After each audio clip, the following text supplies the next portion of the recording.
bill under consideration by the Iowa Senate right now could effectively stop universities from hiring Democrats off into the future, and that may sound ridiculous, but we're going to show you why it's true.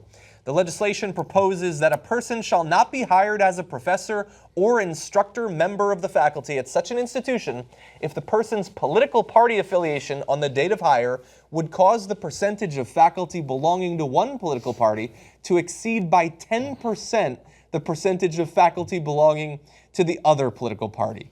Which, by the way, I don't know how big they think some of these departments are, but that might literally make it impossible to hire anyone in some departments. There are departments that have 4 professors, which means that anyone being hired would throw it off by more than 10%.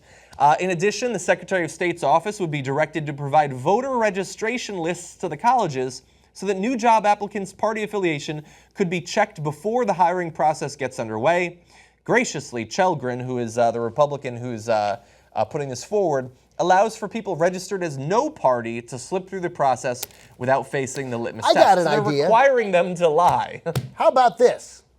You guys come up with ideas that will work for America. A real health care plan, a real plan to save Social Security, some idea of how to meaningfully treat veterans. I got a notion, by the way, that's tied to health care because that's what they need. You do those things. You come up with an idea to make sure old people are cared for, well cared for in their life. You come up with a plan that doesn't have a gigantic split between the richest 1% and the rest of the 99%. And you know what will happen if you do that? You'll have some conservative professors because they'll be able to defend ideas that make sense, as opposed to now when you have either monstrous ideas or meaningless ideas because it's a party completely disinterested in governing.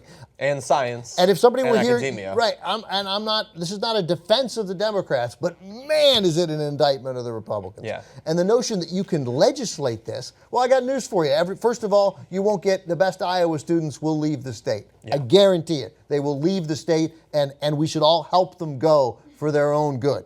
Thankfully, I'd like to think this won't pass. But and so it will massively weaken Iowa's ability to cultivate its best talent and keep its best talent in the state. And the notion that you can then legislate it is crazy. And to every professor, just don't register. Be the hugest liberal in the world. Be a communist, but register no party. That's my advice. Yeah, hopefully we don't end up with laws that require people to lie about their political party affiliation. That seems like a bad direction for our country to go in.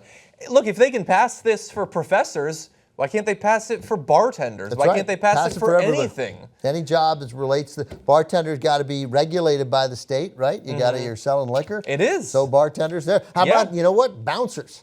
Bouncers, okay? You got to have, so first of all, you can't do this. You can't have a political test for any job. But then why not anything else? If we're taking, and this is their weird version of affirmative action, by the way, that's what they're doing, then okay, it's not fair that some jobs have more people who are less than 6 feet tall than more than 6 feet tall. So if you would throw off the height balance, you're not allowed to hire that person anymore. What about gingers? If you throw off the ginger to brown haired, it's a stupid idea.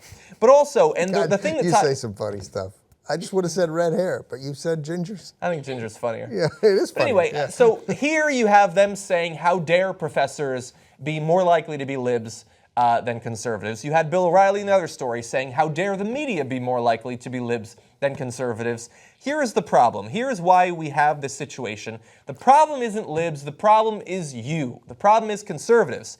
There's nothing stopping a young conservative from going into a journalism program or from going into academia, taking the GREs and getting into a goddamn PhD program. They don't do that because for some reason, something about being a conservative makes them not care about science, not care about teaching, not care about the search for truth, the search for objective reality. They don't care about those things, so they don't go into those job fields. They end up on Wall Street, or actually a lot of them ends up being Dems too for different reasons. They end up in whatever goddamn profession they want. They don't end up in the media, and they don't end up in academia. Not because they're being stopped, but because they don't want to. And that is on you, conservatives, not on us. Let's put some watchers on the wall. Investigative journalists to run down the Trump administration and the establishment. You can make that happen. TYTnetwork.com/go.